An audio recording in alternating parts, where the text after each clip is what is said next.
Welcome to Keto Life Support, where we make your keto life sustainable, fun, and low stress. I'm Kim Howerton, and I'll be coming to you weekly with some of my keto besties to bring you the practical, real-world keto advice that you need. Quick disclaimer, I am not a doctor, and even if we do have a doctor in the house from time to time, he or she is not your doctor, and nothing we say on this show should be taken as medical advice. Always check in with a trusted medical professional about your own personal medical concerns. Hello and welcome to Keto Life Support. This is Kim Howerton with episode number 195. And today we're going to be doing some Q&A, which stands for questions and answers, if you hadn't gotten to that yet. All right, let's dive in.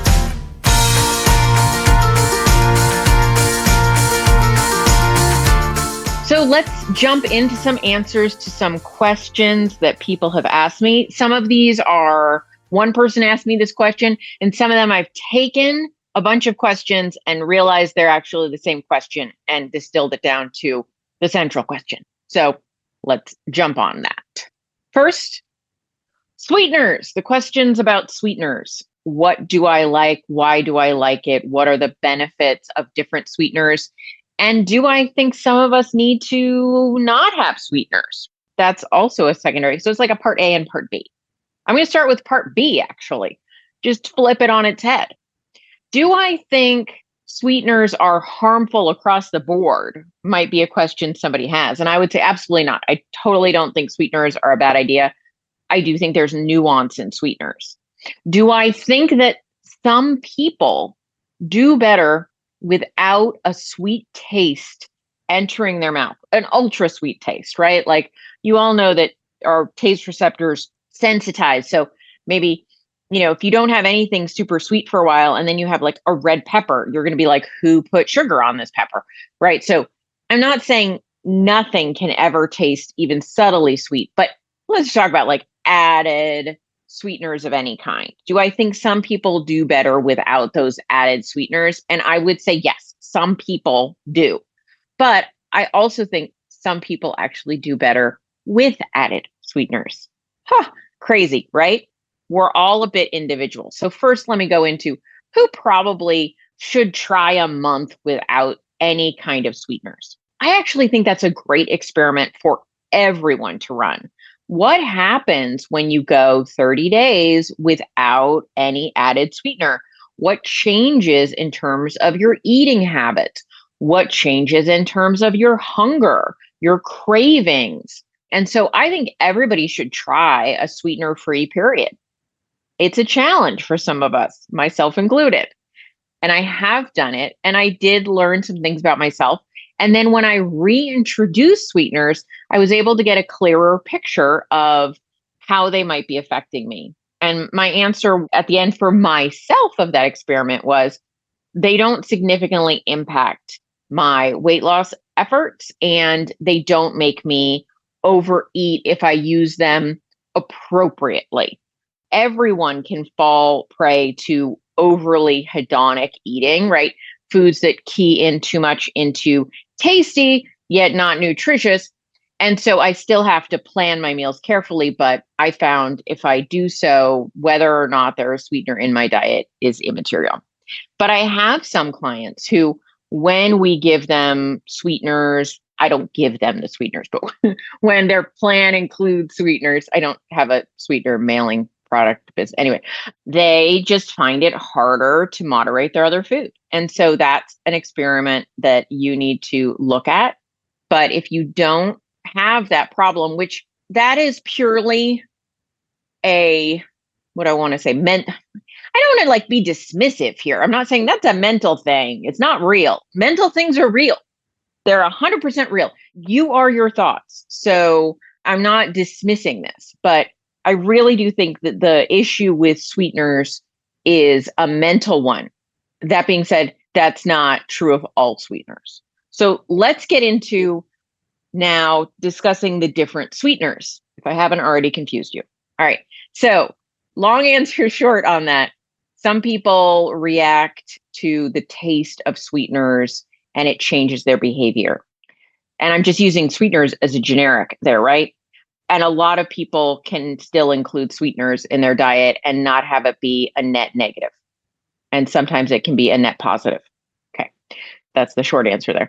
Next layer in this question is, what are the sweeteners I like?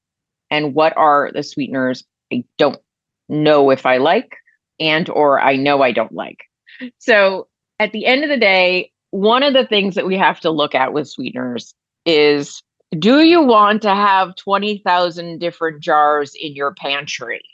For me, I was like, okay, I'm going to focus my cooking, my baking on certain types of sweeteners, knowing how they work in cooking and baking and limiting to those because I don't live in a house with a giant kitchen and I don't have a giant pantry. And those of you that live somewhere where the square footage of houses doesn't cost as much as where I live and have a big pantry, I'm a little bit jealous, and you can have a lot of different things in your pantry.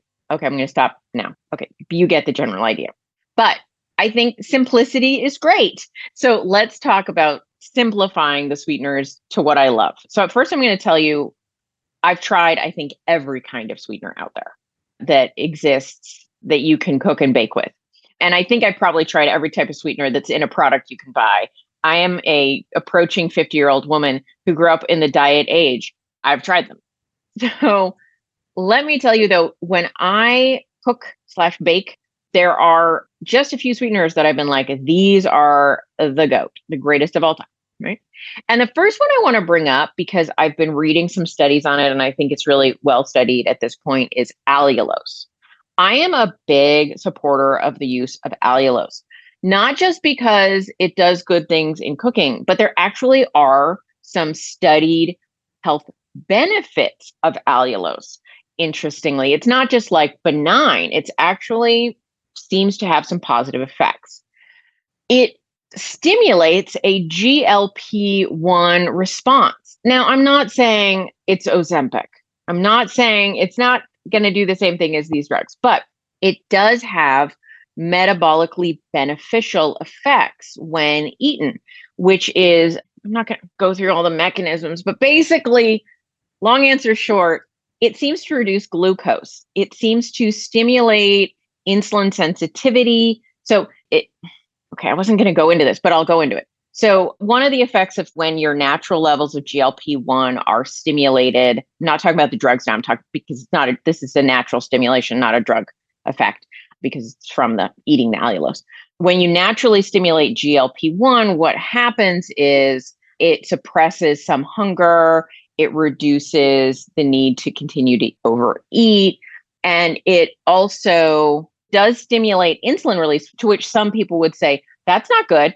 But what it does is it also increases insulin sensitivity. So if you're having proper GLP-1 stimulation over time, it actually leads to lower fasting insulin, lower baseline insulin levels. So don't get scared. It makes you more insulin sensitive. And so while the effects of this are short when they're naturally stimulated, a GLP-1 reaction doesn't last for more than a few minutes. It does have a positive effect. And we see this in that there are studies in both normal weight, I don't know what the hell is normal weight, anyway, non-obese and obese populations of humans, not just rats. A lot of the studies, obviously, in rats, that show that glucose can be lowered when allulose is taken with a meal that contains carbohydrates. Now, some of you are like, hey, I'm keto. I don't eat a lot of carbohydrates, but I still think there can be a positive effect here. So I think allulose is something that can very successfully be included in someone's diet. It is very low calorically. We excrete most of it. And it's more like sucrose in that it's slightly less sweet than sugar, which can be beneficial for many of us on a low carb diet when our sweet receptors start to get more sensitive and we like things a little less sweet. One thing I will say with any of these sweeteners, if they are new to you, you might get an upset tummy from them. And so I would say start slow and build up. But allulose seems to be across the board pretty well tolerated. But again, anything you're introducing to your stomach that's novel, that's new, you might want to start with a small dose and work your way up before you hit yourself with a mega dose. Anyway, so allulose, top of the list of sweeteners.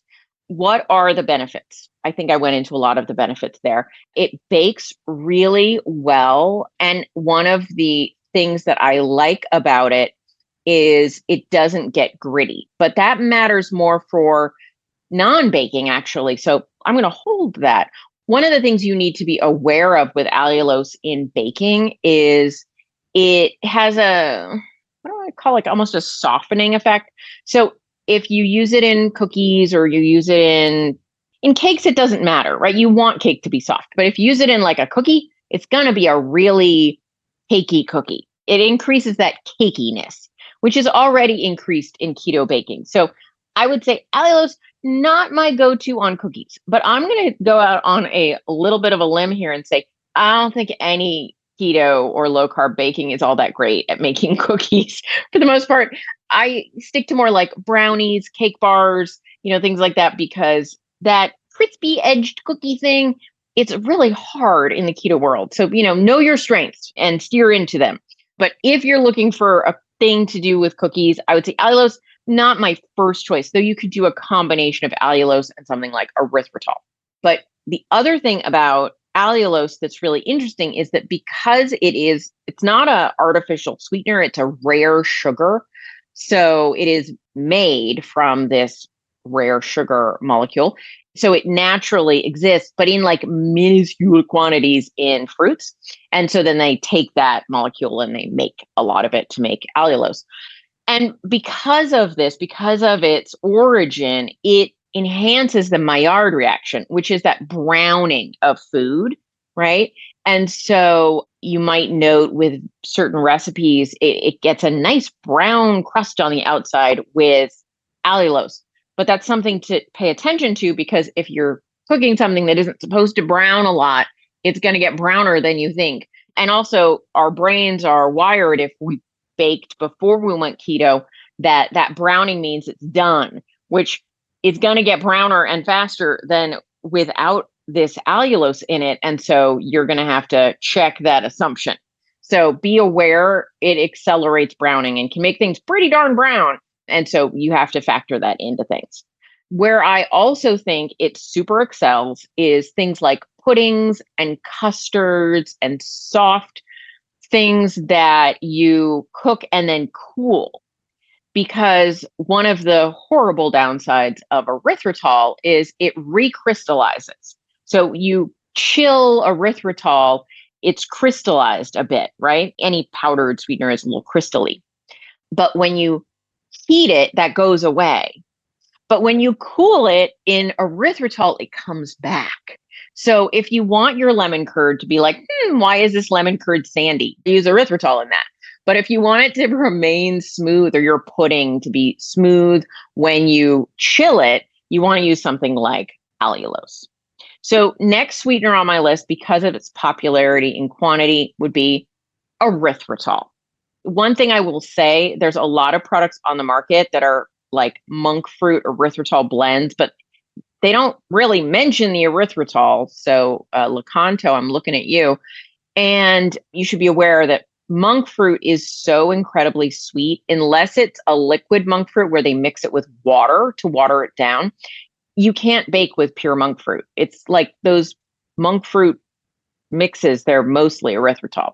So be aware of that, because those crystallization properties of erythritol will persist because it's mostly erythritol in those blends. I still like to have erythritol on hand for certain things.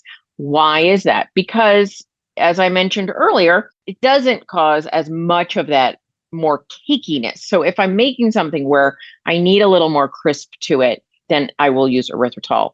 And sometimes I'll use a little bit of erythritol with more allulose and get a mix on that. What's in my pantry right now? There's brown sugar swerve, which is mostly erythritol. There's pure allulose from the brand I use is RX Sugar, but I'm not picky. I just like their container. It's like a hard container instead of a bendy container. And I like that in my, but anyway, I don't know that there's really that much difference between brand. So those are my two main sweeteners. Plus what I keep in my pantry is stevia glycerite. Because stevia glycerite is awesome when you just need like a drop of sweetener in something. It's less bitter than regular stevia, so it doesn't have that kind of bitterness. I was like, wait, that's a very circular statement. Anyway, so like if I'm like making something where I'm like doing yogurt and I want to slightly sweeten my yogurt, I'll put like one drop of the stevia glycerite. And sometimes in baking, I'll put a couple drops in there just to amp up the sweetness. One of the nice things about mixing sweeteners, having not just one sweetener, but two or three, is that when you mix it up, it has a more well-rounded sweetness to it. I don't know how else to explain that. Sometimes artificial sweeteners or rare sugars or sugar alcohols can taste a little bit like twangy. And you're like, I can tell this isn't real sugar. And often when you mix different sweeteners together, you eliminate some of that twang. I'll just call it twang. Okay. So those are the ones that I love using and have in my pantry to use on a regular basis. In terms of what sweeteners are used in products, I'm going to stop for a second and go back and say, like last year, 2023, a lot of like hubbub came out about erythritol causing problems and erythritol in people's blood and heart attacks and obesity and all that. Anyway, you remember, it was a mess. Anyway, I just want to say the mainstream media ran away with a complicated metabolic process issue. And long story short, I don't have an issue with using erythritol in my baking. There's lots of people out there who did a lot of coverage debunking, not that study. The study was a fine study, debunking the interpretations of what that study meant because, people ran with something that they didn't understand. And so long story short, I'm still using erythritol in my baking when erythritol is called for. There we go. All right. So other sweeteners that exist on the market that I think are great, but I don't stock in my kitchen. So I don't, we all make choices. Again, space. A great one is actually something called Boca Sweet, which I guess should be called Bucha Sweet because it comes from the kabocha squash. That's why it's called that, but people call it Boca Sweet. So Boca Sweet is a sweetener that is made from squash, and it is very low calorie. It has a lot of similarity in my brain to allulose. It's not exactly the same thing. It's not as well studied. I'm sure it would line up pretty well if I were putting some bets on that. It also has the benefit that it doesn't tend to recrystallize like erythritol does, but it's only available from one maker and it's pretty expensive, although all these are pretty expensive. And so I would say that's one reason that I've experimented with it, liked it. Allulose is a little easier to get. Allulose works great. Keep them with the allulose. Monk fruit. I actually do use monk fruit drops in my coffee. I think they are great in coffee, and I like monk fruit blends just fine. But again, it's one of those things where pure monk fruit, which I have purchased, it was useless because it's so incredibly sweet. You cannot use it in it. You can use it like if I was making like enough punch, I don't know, sweet tea for, a party of 100 and I put a little couple of grams in it, it would be great, but I don't cook at that level. And so measuring out such a small amount is almost impossible. It's just so sweet. All right. So I don't have powdered monk fruit, pure powdered monk fruit. I don't use that. I don't suggest any of you that aren't daredevils try it. It's just too sweet, but a blend, totally fine, where they've taken care of the blend for you. I don't have saccharin, sucralose, any of those kind of things at home. Will I occasionally consume a product with sucralose in it? Yes. Do I think there's some conflicting information and some maybe concerns about sucralose? Yes. Do I want to make it the majority of my diet? No. But there are some products out there that I think are across the board are beneficial. Keto Chow being one of them that in some of their products use some sucralose, and I'm okay with it. Your results may vary. You can decide for yourself. I do think of sweet things, quite honestly, most of us should be making them rather than buying them. I think that makes life a little bit easier for you to control. I do think there are a couple of brands of products that you can trust and I trust, but you've got to look at the ingredient list very carefully and you've got to decide what works for you. I did find out recently that RX Sugar has come out with a line of candy. And apparently they're available at some Walmarts, but you can also order them.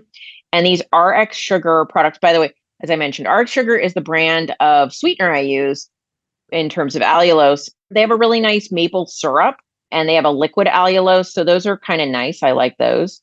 And in terms of their RX sugar sweets, I know Dom D'Agostino is a big fan of them. I just pulled one up. I can tell you the ingredients are dark chocolate, allulose, chocolate, cocoa butter, cocoa powder, sunflower lecithin. By the way, sunflower lecithin, I'm fine with, by the way. It's not the same thing as sunflower oil. There's some soluble tapioca fiber in them, which is up for debate. But whenever I see something like soluble tapioca fiber, I always go back and I look at the nutrition label in terms of the number of total carbohydrates.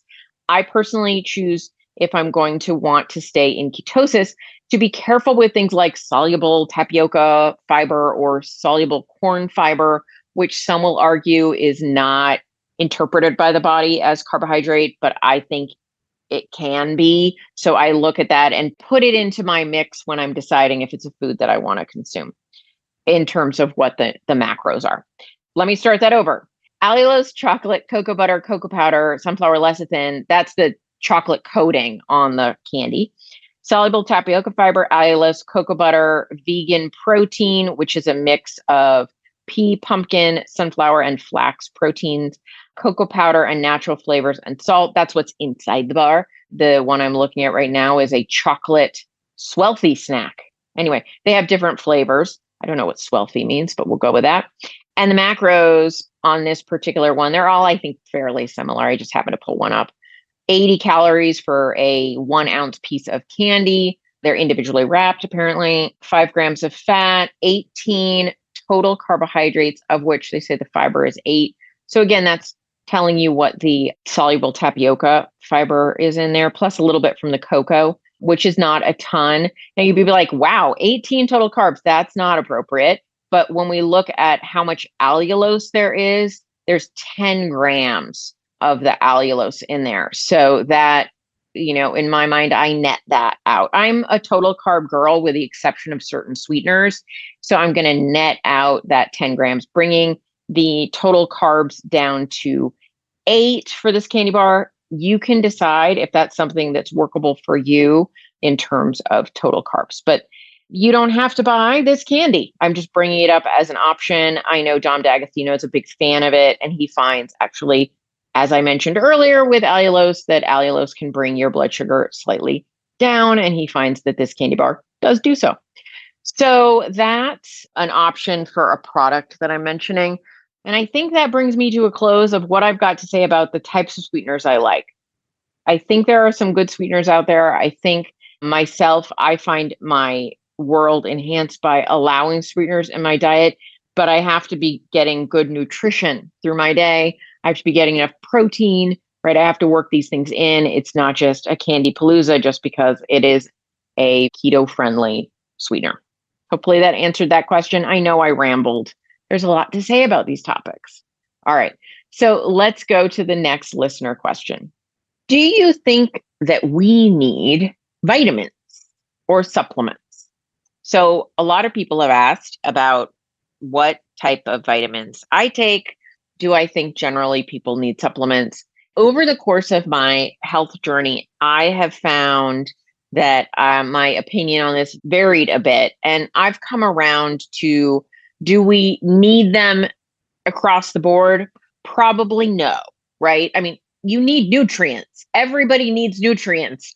You can't, like, a plant needs the sun to survive. We can't live off the sun's rays. We need nutrients. That's how we get all the things our body needs, right?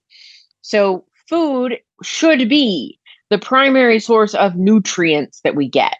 And there are different nutrients that we need. That is a 100% true statement. How we get those nutrients will vary from person to person. Can you get all the nutrients you need from diet? Yes. Are you getting all the nutrients you need from your diet? Maybe. So that's something I would say varies a bit from person to person. Also, I think how much of everything we need can vary from person to person. There are individual differences biologically in how well we synthesize and process from different sources. So what I would say is some people have naturally really struggled to have high vitamin D levels, an example. So those people, even if I put them out in the sun for a really long time, their vitamin D levels still seem really low. Should those people supplement? I can't say should because I'm not a doctor. I don't give medical advice, but I would say if that were me, I would. And by the way, that is me and I do. So let me go over what I find important and you can extrapolate from there. I am somebody that seems to have a few different genetic tendencies to not absorb certain vitamins or nutrients as well as I want to, right? Like this is true for all of us over our lifespan. We may or may not do as well at absorbing things. And so, as an example, as we age, we develop anabolic resistance. We don't absorb protein as well. We need to up the protein so that we can get more out of our food. So you have a choice. If you run your various tests, blood tests, and find you're low on certain nutrients, you have a choice to say, I'm going to up the quantity of foods that contain these nutrients and see if that makes a difference. Or I'm going to lower the foods that or going to lower the foods that interfere with these, right? Like an example, zinc, very high in certain seafood. We need zinc. If you eat brown rice with your seafood, you get less zinc out of it. So, hey, I'm going to remove these anti-nutrients, these things that might be blocking the absorption of certain nutrients. And for some people, that might fix the problem. For some of you, it might not be enough, right? And so there's a point at which you're like, I cannot eat that much kale. I don't like kale. Anyway, and you might say, okay, where else can I get it? And you're at the end of the day, you're like, nah, I'm going to take a supplement. And I think that's perfectly reasonable. An example for me, I don't like seafood. I wish I did. I know it makes me like a 3-year-old. I don't like it. I'm embarrassed about it. It's just at this point a reality that I've accepted. So I don't get enough omega-3s. And there's a lot of good research out there that shows that omega-3s are really important for us. So I do take omega-3s. And I think that that is a net win for my metabolic health and my longevity. I was about to say long-term something, but longevity, my long livingness, I want to encourage. All right. So I think that there can be reasons that supplements can make people's lives easier and can be a good idea. I do think we need to first look to diet. I think we first need to remove as many anti-nutrients as we can, make sure we're not eating foods in combinations that would cause our bodies to not absorb those nutrients. The second thing I think we need to look at is, are there things we should eat more of to help us get what we need? And what are we lacking in terms of, making sure we evaluate blood tests and how we feel and function? And so what are those things we want to be looking at? How are our iron levels, B12, B vitamins in general? Do we think we have a methylation problem with our B vitamins is something important to look at because a lot of people do. How's our vitamin C level? Did I say vitamin D? We definitely want to look at that. The electrolytes like magnesium and calcium and those kinds of things, not so great in terms of blood tests, but I do think we need to look at those in terms of our diet and are we getting enough sources of that? And so I'll just tell you this is not a list for you to follow because I don't know what you're deficient in. But like for me, what has made a huge difference in the way that I feel, my mood, and also it just when I take this cocktail, I seem to just function better and my weight loss is often better. So take that with whatever grain of salt you want. Salt being one of the things that's very important to your diet. I take magnesium. I take a fair amount of magnesium because if I don't, my gut tells me that's not a good idea. So for me, it's really helpful for my digestion. Magnesium is very important for a lot of things in our body. And I think that it's a net win. The good news about magnesium, if you start taking too much, you'll know because it can cause you to run to the bathroom. So back off if that happens to you. If you have the opposite problem, take more magnesium. It might help. There are a variety of types of magnesium. If you need help going to the bathroom, magnesium citrate is very helpful. In general, magnesium glycinate is well tolerated. And then at night, magnesium threonate is very helpful. It does seem to cross the blood-brain barrier and can help with relaxation. Inositol, also great if you need chilling out at night and help sleeping. And so that's one that I have experimented with in the past. Also good for people with metabolic syndrome. So I take magnesium. I think magnesium is a good idea for a lot of people. I also take, as I mentioned before, omega-3s. Nordic Naturals is the brand I take. You want to get it from a good quality source. You don't want crap fish oils. One, they give you the fishy burps, which to me is like worse than death because I don't like fish, right?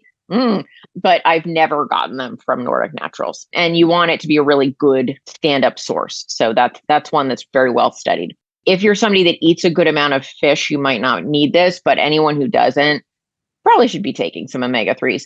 Then we've got vitamin D3K2. I make sure to take that.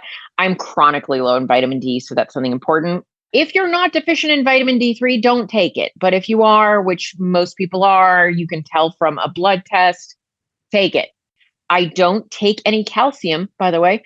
I eat a lot of foods that are very high in calcium. Big fan of Greek yogurt, cottage cheese, things like that. So don't take calcium, by the way. Some people ask about that.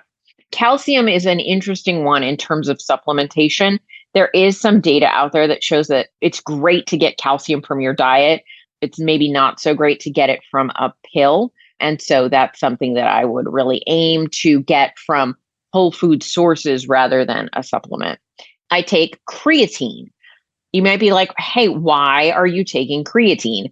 Well, because creatine is great if you work out, which everybody knows, I think, but it's also great for your brain. So depression issues, memory issues, actually beneficial to stabilize your brain should you have an unexpected fall and protect a bit against TBI. So I think everyone, quite honestly, again, not medical advice because I'm not a doctor and I cannot give medical advice, but I really, gosh, that's something I wish my parents would take for sure.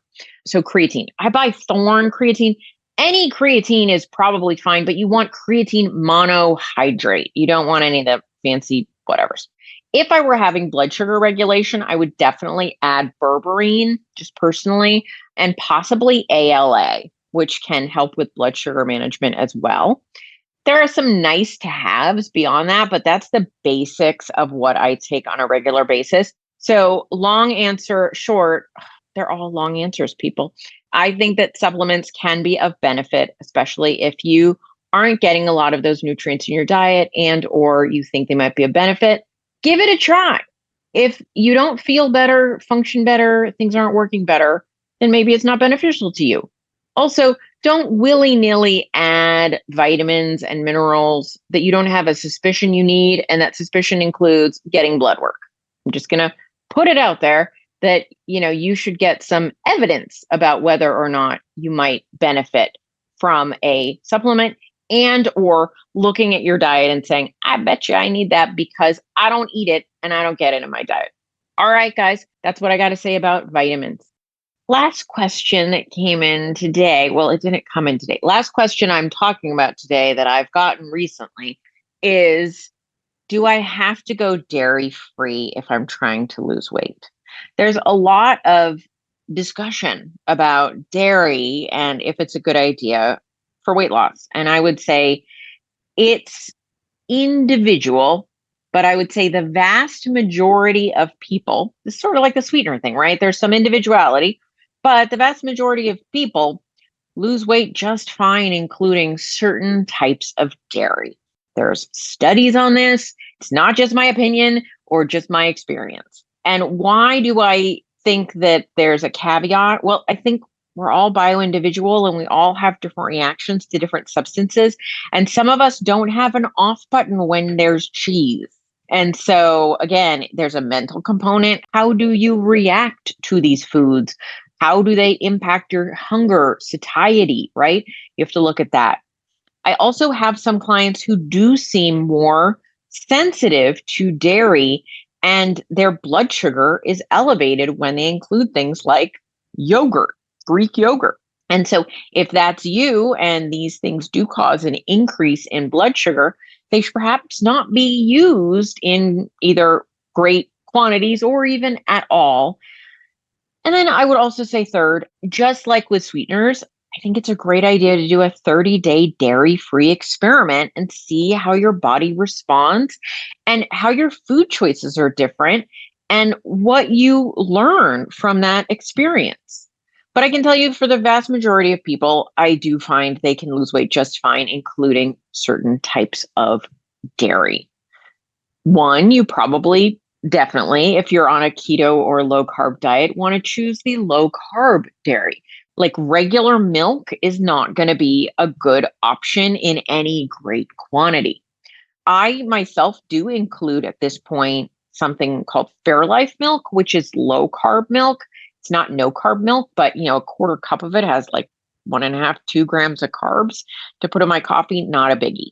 Would I drink an enormous glass of it? No. One, I don't like milk enough to do so. I mean, I like milk, but just not by its own. And two, I might rather spend those carbs somewhere else. So we all make choices. That being said, there are lots of great dairy that is relatively low carb and great in lots of people's lives as ways to bump up the protein, like Greek yogurt, like cottage cheese, especially good culture cottage cheese, very low in carbs, no crazy additives. I think it's delicious. So that's a good brand. In terms of Greek yogurt, got to look at the ingredients. I go with a Fage, Fage. I know that's not available in Canada, and I know you guys have something. It's Liberté it's got 2 names, and the second one is Liberté. Anyway, Greek yogurt, go for something nice and thick and as low in carbs as you can find. In terms of cheeses, I think cheese can be a great inclusion, but I do think people, again, don't have a great off switch in terms of cheese. So I would limit the quantity of cheese if you're trying to lose weight, but you can totally include cheese in your low carb diet. It's delicious. So use it as like a condiment, use it as an addition. Don't use it as a primary protein source, but use it to bump it up a little bit, add some flavor, add some texture, add some fun. But I would not necessarily use enormous quantities of it if you're on a weight loss journey. It's just kind of calorically dense, and that can be hard for some people to shut off. But using it as an addition to a meal or as an ingredient within a meal, doing a low carb lasagna, doing a melty cheesy thing on your burger. What the hell is a melty cheese? Adding some cheese to your burger. Why did I say melty cheese? Anyway, whatever. Today, I'm like, why use 2 words when you can use 17? That's apparently the mood I'm in. I apologize, people.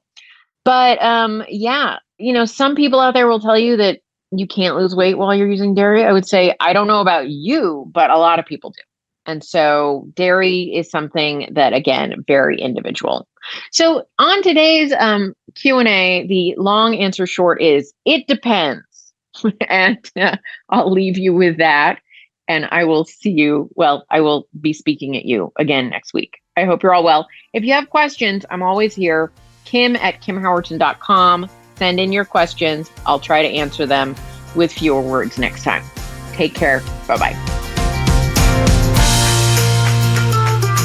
Thank you so much for joining us for this episode of Keto Life Support. Want more information? Want show notes? Want to suggest a topic? Just head over to ketolifesupport.com. That's where all that kind of thing can go on. By the way, I have a request. If you could go to your podcast host and hit subscribe, we would really, really appreciate it. And what would be even more awesome is if you could write a review. And what would be even more awesome than that is if you could write like a really flattering review. Just asking, you do you. All right. So thanks so much for joining us. I'm thrilled that you're part of the Keto fam. Talk to you soon. Bye-bye.